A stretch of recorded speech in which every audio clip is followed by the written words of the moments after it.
اعوذ باللہ من الشیطان الرجیم بسم اللہ الرحمن الرحیم فمن اظلم ممن افترى على الله كذبا او كذب بآياته اولئك ينالهم نصيبهم من الكتاب حتى اذا جاءتهم رسلنا يتوفونهم قالوا أين ما كنتم تدعون من دون الله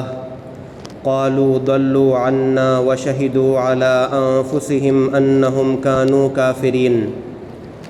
إلى آخر الرکوع۔ تیسرے رکوع کی کچھ آیات باقی تھیں، انشاءاللہ آج ان کا بیان مکمل ہو جائے گا۔ ان آیات کے اندر اللہ تعالیٰ نے اللہ کے اوپر جھوٹ باندھنے والوں اور اللہ کی آیتوں کو جھٹلانے والوں کا ذکر کیا ہے، اور ساتھ ہی ساتھ یہ بات بھی بیان کی ہے کہ جو لوگ اللہ کے نافرمان ہوتے ہیں اللہ تعالیٰ ان کو بھی دنیا کے اندر رزق عطا کرتے ہیں۔ دنیا کے اندر رزق دینے میں اللہ تعالیٰ کسی کی تفریق اور کسی کے اندر بھید بھاؤ نہیں کرتے۔ جو مومن ہوتا ہے اللہ تعالیٰ اسے بھی رزق دیتے ہیں، اور جو کافر ہوتا ہے اس کو بھی اللہ تعالیٰ رزق عطا کرتے ہیں، کیونکہ اللہ تعالیٰ نے اس دنیا کے اندر کافروں کو مہلت دی ہوئی ہے اور ان کو موقع دیا ہوا ہے کہ تم صحیح راستے پر آ جاؤ اور جنتیوں میں شامل ہو جاؤ۔ تو ہمیں اس سے یہ نہیں سمجھنا چاہیے کہ اگر کسی کو اللہ تعالیٰ نے بہت مال دیا ہے یا پھر اللہ تعالیٰ کسی کو بہت خوش رکھ رہے ہیں اس دنیا کے اندر تو یقیناً وہ انسان نیک ہوگا اور پرہیزگار ہوگا۔ ہو سکتا ہے کہ کوئی انسان نیک ہو اور اللہ تعالیٰ اس کے اوپر بہت سی آزمائشیں ڈال دیں اور بہت سی مصیبتیں ڈال دیں اور ساری زندگی وہ مصیبتوں میں گزارے۔ چنانچہ آپ دیکھتے ہیں کہ جو بڑے بڑے علماء کرام ہوتے ہیں، کئی سارے علماء کرام جن کی مثالیں اگر دی جائیں تو کم پڑ جائیں گی، وہ بڑے بڑے عالم تھے، بڑے بڑے اللہ کے مقرب بندے تھے، لیکن اللہ تعالیٰ نے ان کے اوپر مصیبتیں ڈالی، اللہ تعالیٰ نے ان کے اوپر آزمائشیں ڈالیں، اللہ تعالیٰ نے ان کو ساری زندگی مصیبتوں میں رکھا۔ تو اس سے یہ نہیں سمجھنا چاہیے کہ وہ انسان یا پھر وہ متقی انسان، وہ پرہیزگار انسان اللہ کے پاس وہ پسندیدہ نہیں ہے، بلکہ ہو سکتا ہے کہ وہ پسندیدہ ہے لیکن اللہ تعالیٰ اس کے درجات کو بلند کرنے کے لیے اس کے اوپر اتنی مصیبتیں ڈال رہے ہیں۔ یہیں پر آپ مثال لے سکتے ہیں والدی مرشدی حضرت مفتی باقر شاہ صاحب علیہ رحمہ، آپ کی زندگی بھی ساری کی ساری مصیبتوں میں گزری۔ آپ کی اگر ہم اٹھا کر دیکھیں مختصر سی زندگی، ساری زندگی آپ مصیبتوں میں اور آزمائشوں میں پڑے رہے، تو اللہ تعالیٰ نے ان کو آزمانے کے لیے اور ان کے درجات کو بلند کرنے کے لیے اللہ تعالیٰ اسے آزمائشیں ڈالتا ہے۔ اور اسی طرح سے جو گناہگار ہوتے ہیں ہو سکتا ہے اللہ تعالیٰ ان کو اچھی زندگی دے دیں، ہو سکتا ہے اللہ تعالیٰ ان کو مومنوں سے زیادہ ان کو مال عطا کر دیں اور اپنی نعمتیں ان کے اوپر اور ان کی جو اللہ کی جو چیزیں ہیں وہ ان کے لیے کھول دیں اور ان کے لیے رزق کھول دیں، لیکن ان کو آخرت کے اندر دردناک عذاب ملتا ہے اور وہ ہمیشہ ہمیشہ جہنم کے اندر رہتے ہیں۔ تو اس آیت کی یہی ایک تشریح ہے جو ہمیں معلوم ہوتی ہے۔ لہٰذا اللہ نے ارشاد فرمایا فمن اظلم ممن افترى على الله كذبا او كذب بآياته، اب بتاؤ کہ اس انسان سے بڑا ظالم کون ہوگا جو اللہ پر جھوٹ باندھے یا اس کی آیتوں کو جھٹلائے۔ اولئک ینالہم نصیبہم من الکتاب، ایسے لوگوں کے مقدر میں جتنا حصہ لکھا ہوا ہے وہ انہیں پہنچتا رہے گا۔ یعنی جو انسان اللہ کے اوپر جھوٹ باندھتا ہے وہ بہت بڑا ظالم ہے اور اس سے بڑا ظالم کوئی اور نہیں ہے، لیکن اللہ تعالیٰ اس کو بھی رزق دیتے ہیں۔ اللہ تعالیٰ نے ہر کسی کا رزق لکھ دیا ہے، اللہ تعالیٰ نے لکھ دیا ہے کہ فلاں صاحب کو اتنا رزق ملے گا، کوئی مومن ہے تو اس کے لیے بھی لکھ دیا ہے اور کوئی کافر ہے تو اس کے لیے بھی لکھ دیا ہے۔ اب مثال کے طور پر کوئی انسان ہے، اس کے لیے اللہ نے اتنا ایک کوانٹٹی لکھ دی ہے کہ دنیا کے اندر اس کو اتنا رزق ملے گا، اور دوسرے کے لیے لکھ دیا ہے کہ اس کو اتنا ملے گا۔ تو یہاں پر وہی بیان کیا ہے کہ جو اللہ پر جھوٹ باندھتا ہے اس کو دنیا کے اندر اس کا حصہ مل جاتا ہے۔ حتیٰ اذا جاءتهم رسلنا يتوفونهم قالوا اینما کنتم تدعون من دون اللہ، لیکن جب اس کے اوپر موت آتی ہے تو اس وقت اس کو پتہ چلتا ہے کہ اس نے زندگی کس غلط چیز میں گزاری ہے، یہاں تک کہ جب ان کے پاس ہمارے بھیجے ہوئے فرشتے ان کی روح قبض کرنے کے لیے آ پہنچیں گے تو وہ کہیں گے کہ کہاں ہیں وہ جنہیں تم اللہ کے علاوہ پکارا کرتے تھے۔ یعنی جب ان کی روح قبض کی جائے گی تو ان سے سوال کریں گے فرشتے کہ وہ لوگ کہاں ہیں جن کو تم اللہ کے علاوہ پکارا کرتے تھے، وہ بت کہاں ہیں، اور وہ جو بھی غیر اللہ تھے جن کو تم نے اللہ کا درجہ دے دیا تھا وہ کہاں ہیں آج۔ قالوا ضلوا عنا وشهدوا على انفسهم انهم كانوا کافرین، وہ جواب دیں گے کہ وہ سب ہم سے گم ہو چکے ہیں، اور وہ خود اپنے خلاف گواہی دیں گے کہ وہ کافر تھے۔ یعنی اس وقت ان کو احساس ہوگا کہ ہم کافر تھے، لیکن جب انسان کو موت آتی ہے، جب سکرات کا وقت آتا ہے تو اس وقت اللہ تعالیٰ اس کی توبہ قبول نہیں کرتے، کیونکہ اس پر اس وقت جو برزخ کے جو بھی مناظر ہوتے ہیں، فرشتے وغیرہ اس کے سامنے آ جاتے ہیں اور اس کو حقیقت کھل کر دکھ جاتی ہے۔ تو اللہ تعالیٰ ان کی یہ دعا اور ان کی یہ جو معافی ہوتی ہے اور ان کا جو یہ اعتراف ہوتا ہے کہ ہم کافر تھے، اللہ تعالیٰ اس کو قبول نہیں کریں گے اور یہ بیکار جائے گا۔ قال ادخلوا فی امم قد خلت من قبلکم من الجن والانس فی النار، اللہ فرمائیں گے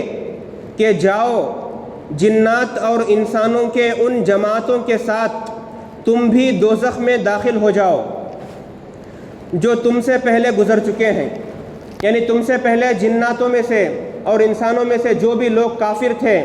ان کو ہم نے جہنم میں ڈال دیا ہے، تم بھی ان کے ساتھ جا کر جہنم میں داخل ہو جاؤ۔ کلما دخلت امۃ لعنت اختہا، اب یہاں پر اللہ تعالیٰ جہنم کے اندر جب جہنمی داخل ہوں گے تو ان کے اندر آپس میں بات چیت ہوتی ہے، تو اس کو اللہ تعالیٰ بیان کر رہے ہیں۔ جب بھی کوئی جماعت دوزخ میں داخل ہوگا وہ اپنے جیسوں پر لعنت کرے گا، یعنی وہ اپنے جیسوں پر برائی بھیجے گا۔ یعنی جو انسان جو سرداروں کی بات سن کر یہاں پر اللہ کی نافرمانی کرتا تھا اور اللہ کے اوپر کفر کرتا تھا، تو وہ جا کر اپنے نافرمانوں کے اوپر لعنت بھیجے گا کہ ہم نے تمہاری وجہ سے ہمیں یہ آج دن دیکھنا پڑ رہا ہے اور تم نے ہم کو گمراہ کیا۔ اور اسی طرح سے جو سردار ہوتے ہیں وہ بھی ان لوگوں پر لعنت بھیجتے ہیں جو ان کی پیروی کرتے تھے اور ان کو ایسی عزت دی جو ان کو دینی نہیں چاہیے تھی۔ جو عزت انہوں نے ان سرداروں کو دی اسی وجہ سے وہ سردار تکبر میں آ گئے اور انہوں نے بھی جو ہے اللہ کی نافرمانی کر دی۔ حتیٰ اذا ادارکوا فیہا جمیعا قالت اخراہم لأولاہم ربنا ہؤلاء اضلونا فآتہم عذابا ضعفا من النار، یہاں تک کہ جب ایک کے بعد ایک سب اس میں اکٹھے ہو جائیں گے، یعنی جہنم کے اندر جب سب اکٹھے ہو جائیں گے تو ان میں سے جو لوگ بعد میں آئے تھے وہ اپنے سے پہلے آنے والوں کے بارے میں کہیں گے کہ اے ہمارے رب، انہوں نے ہمیں غلط راستے پر ڈالا تھا، اس لیے ان کو آگ کا دگنا عذاب دے۔ یعنی انہوں نے ہمیں گمراہ کیا تھا تو تو ان کو ڈبل عذاب دے اور دگنا عذاب دے۔ قال لکل ضعف ولکن لا تعلمون، پھر اللہ تعالیٰ فرمائیں گے کہ سبھی کا عذاب دگنا ہے، ایسا نہیں ہے کہ جنہوں نے تمہیں گمراہ کیا تھا انہی کا عذاب دگنا ہے، بلکہ تمہارا عذاب بھی دھیرے دھیرے بڑھتا جائے گا اور بڑھتے بڑھتے تمہارا عذاب بھی ان کے عذاب کے برابر ہو جائے گا۔ سبھی کا عذاب دگنا ہے لیکن تمہیں ابھی پتہ نہیں ہے، یعنی جب تمہیں یہ عذاب دیا جائے گا اس وقت تمہیں پتہ چلے گا کہ تمہارا عذاب بھی دگنا ہے۔ وقالت اولاہم لاخراہم فما کان لکم علینا من فضل بل فذوقوا العذاب بما کنتم تکسبون، اور پہلے آنے والے بعد میں آنے والوں سے کہیں گے کہ تو پھر تم کو ہم پر کوئی بڑائی تو حاصل نہیں ہے، لہٰذا جو کمائی تم خود کرتے رہے ہو اس کے بدلے عذاب کا مزہ چکھو۔ یعنی وہاں پر دونوں ایک دوسرے سے برات ظاہر کر دیں گے، ایک دوسرے سے وہ ہاتھ اٹھا دیں گے اور کہیں گے کہ تم نے خود ہماری پیروی کر دی، تم نے کیوں کی، اور تم اپنا عذاب چکھو۔ ان الذین کذبوا بآیاتنا واستکبروا عنہا لا تفتح لهم ابواب السماء۔ لوگوں یقین رکھو کہ جن لوگوں نے ہماری آیتوں کو جھٹلایا ہے اور تکبر کے ساتھ ان سے منہ موڑا ہے، ان کے لیے آسمان کے دروازے نہیں کھولے جائیں گے۔ اب یہاں پر اللہ تعالیٰ ایک اور عذاب کی نوعیت بیان کر رہے ہیں، وَلَا يَدْخُلُونَ الْجَنَّةَ حَتَّى يَلِجَ الْجَمَلُ فِي سَمِّ الْخِيَاطِ۔ جو لوگ اللہ کی آیتوں کو جھٹلاتے ہیں اور ان سے منہ موڑ لیتے ہیں، اللہ تعالیٰ ان کے بارے میں کہہ رہے ہیں کہ وہ لوگ جنت میں داخل اس وقت تک نہیں ہوں گے جب تک کہ اونٹ ایک سوئی کے ناکے میں داخل نہ ہو جائے۔ یعنی سوئی کا جو ناکہ ہوتا ہے، جو چھوٹی سی جو چھیک جس کو ہم لوگ کہتے ہیں، اس کے اندر جب تک اونٹ نہ داخل ہو جائے گا تب تک تم جنت میں داخل نہیں ہو سکو گے۔ یہ عربی کا ایک محاورہ ہے۔ یعنی آپ حضرت سوچئے کہ ایک جو اتنا بڑا اونٹ ہوتا ہے وہ سوئی کی چھوٹی سی جو ناکہ ہوتا ہے اس میں کبھی نہیں گھس سکتا، تو اللہ تعالیٰ یہ کہنا چاہ رہے ہیں کہ تم کبھی بھی جنت کے اندر نہیں گھس سکتے۔ اب یہاں پر استاد الشورا صاحب بیٹھے ہیں، وہ جانتے ہیں استعارہ اور جو تشبیہ ہوتی ہے، اللہ تعالیٰ نے یہاں پر تشبیہ دی ہے اور استعارہ بیان کیا ہے کہ جیسے اونٹ کبھی بھی سوئی کے ناکے میں گھس نہیں سکتا، اسی طرح تم بھی جنت کے اندر کبھی بھی داخل نہیں ہو سکو گے۔ وَكَذَلِكَ نَجْزِي الْمُجْرِمِينَ، اور اسی طرح ہم مجرموں کو ان کے کیے کا بدلہ دیتے ہیں۔ لَهُم مِّن جَهَنَّمَ مِہَادٌ وَمِن فَوْقِهِمْ غَوَاشٌ، ان کے لیے تو دوزخ ہی کا بچھونا ہے اور اوپر سے اسی کا اوڑھنا ہے۔ یعنی دوزخ کے اندر ان کو جو اوڑھنا اور بچھونا دیا جائے گا وہ بھی دوزخ ہی کا اور آگ کا بچھونا اور اوڑھنا ہوگا۔ وَكَذَلِكَ نَجْزِي الظَّالِمِينَ، اور اسی طرح ہم ظالموں کو ان کے کیے کا بدلہ دیا کرتے ہیں۔ یعنی جو لوگ ظلم کرتے ہیں ہم ان کو اسی طرح بدلہ دیتے ہیں۔ وَالَّذِينَ آمَنُوا وَعَمِلُوا الصَّالِحَاتِ لَا نُكَلِّفُ نَفْسًا إِلَّا وُسْعَهَا، اور جو لوگ ایمان لائے ہیں اور انہوں نے نیک عمل کیے ہیں، یاد رہے کہ ہم کسی بھی شخص کو اس کی طاقت سے زیادہ کی تکلیف نہیں دیتے۔ یعنی جو لوگ ایمان لائے ہیں اور جو لوگ نیک کام کرتے ہیں ہم ان کو جنت کے اندر داخل کریں گے۔ اب بیچ میں اللہ تعالیٰ نے جو یہ لفظ استعمال کیا کہ ہم کسی پر ان کی طاقت سے زیادہ ان کے اوپر بوجھ نہیں ڈالتے، تو اللہ تعالیٰ یہ کہنا چاہ رہے ہیں کہ ہم نے جو بھی احکام نازل کیے ہیں، یعنی نماز پڑھو، روزے رکھو، ان چیزوں سے بچو اور یہ چیزیں تم کرو، تو یہ جو بھی چیزیں ہیں یہ انسان کی طاقت کے باہر نہیں ہیں۔ یعنی جتنے بھی ہم نے احکام تم کو دیے ہیں تمہارے اندر اتنی ہم نے طاقت بھی ڈالی ہے کہ تم ان کو بجا لا سکتے ہو،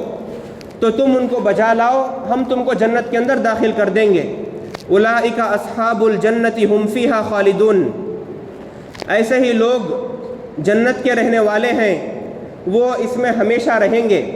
یعنی جو لوگ نیک عمل کرتے ہیں اور ایمان کے ساتھ وہ ساری زندگی گزارتے ہیں، ہم ان کو جنت کے اندر داخل کریں گے اور وہ اس میں ہمیشہ ہمیشہ رہیں گے۔ تو یہ جو آیات تھیں ان کے اندر اللہ تعالیٰ نے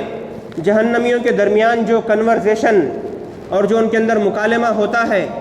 تو اس کو اللہ تعالیٰ نے بیان کیا ہے۔ اللہ تعالیٰ سے دعا ہے کہ اللہ تعالیٰ ہمیں ایسے عذاب سے بچائے اور ہمیں جہنم میں داخل ہونے سے بچائے، اور اللہ تعالیٰ ہمیں جنتیوں میں شامل فرمائے۔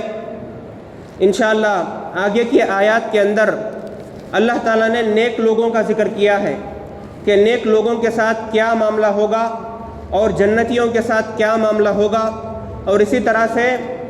صرف اور صرف جہنمیوں کے اندر ہی کنورزیشن نہیں ہوتا، بلکہ بعد میں جو ہے جنتیوں اور جہنمیوں کے درمیان بھی کنورزیشن ہوتا ہے، یعنی اللہ تعالیٰ قیامت کے دن دکھا دیتے ہیں، جنتیوں کو دکھا دیتے ہیں کہ ہم نے جہنمیوں کے ساتھ کیا کیا ہے، اور اسی طرح جہنمیوں کو دکھا دیتے ہیں کہ ہم نے جنتیوں کے ساتھ کتنا اچھا معاملہ کیا ہے، اگر تم لوگ میری بات مان لیتے تو آج تم ان کے ساتھ داخل ہوتے۔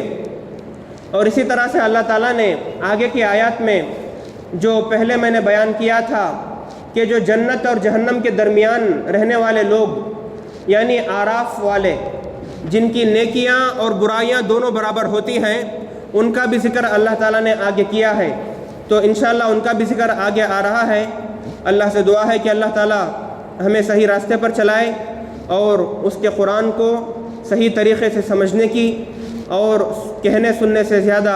عمل کرنے کی توفیق عطا فرمائے۔ آمین۔ وآخر دعوانا ان الحمد للہ رب العالمین۔